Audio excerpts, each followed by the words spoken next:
আসসালামু আলাইকুম এভরিওয়ান, কেমন আছেন সবাই? আমি তো আলহামদুলিল্লাহ ভালো আছি। এটা ছিল গরুর মাংস আলু দিয়ে ঝোল। এটা তো সকাল সকালে আব্বু বাজার থেকে একটা মুরগি আর গরুর মাংস নিয়ে আসে। আব্বু নিজে এগুলো কাটাকাটি করে দেয়। আসলে আজকে সবাই মিলেমিশে কাজ করা হয়েছে। আজকে আমরা ২ বোন, আম্মু মোটামুটি সবাই অসুস্থ। আম্মু অসুস্থ। আমরা তো আম্মুকে বলি, আম্মু কাকে বলবে? আম্মু একটু আপসেটও ছিল। নানু অসুস্থ ছিল, সেজন্য আম্মু একটু আপসেট ছিল। এই যে আমার আব্বু গরুর মাংসগুলো কাটছিলেন। আম্মু খুব তাড়াহুড়োর মধ্যে আরকি রান্নাবান্নাগুলো করছিলেন। এই যে এদিকে আব্বু এগুলো কেটে নিচ্ছিলেন, আম্মু এগুলো ধুয়ে নিয়েছে।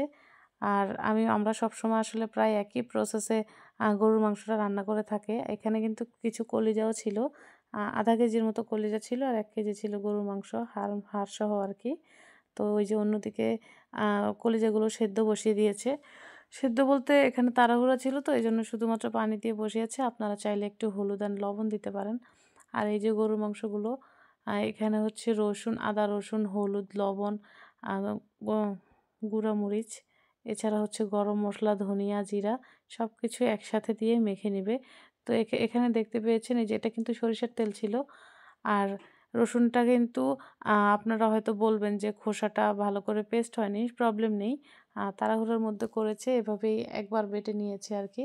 পেস্ট না হলেও সমস্যা নেই, এটা আসলে থাকবে না।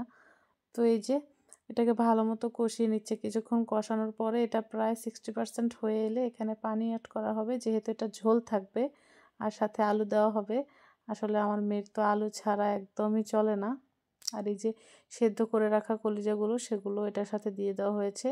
কলিজা আর আলাদা করে ভুনা করা হবে না, এই মাংসের সাথে এটা হয়ে যাবে। টেস্টও ভালো আসবে। এভাবে কিছুক্ষণ নাড়াচাড়ার পরে এখানে পানি এড করা হবে। পানির মধ্যে কিন্তু আমরা আবারও একটু কাঁচা পেঁয়াজ এড করব। কাঁচা পেঁয়াজ অ্যান্ড কাঁচা মরিচ।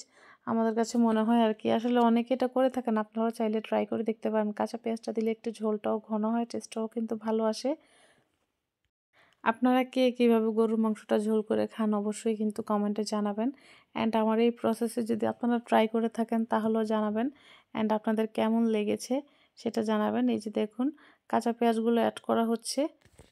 আমরা কিন্তু টমেটো এড করা হয়েছে। সবসময় কিন্তু আমরা টমেটোটা এড করি না। তো আজকে করেছি, মাঝে, মাঝে করি। টেস্ট খারাপ আসে না।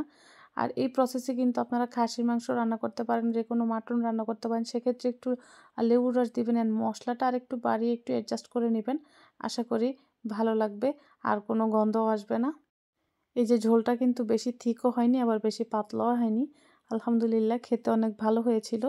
তো আজ এ পর্যন্তই। হাজির হব অন্য কোনো সময় নতুন কোনো সহজ রেসিপি নিয়ে। ভালো থাকবেন সে পর্যন্ত সবাই। আল্লাহ হাফেজ। আসসালামু আলাইকুম।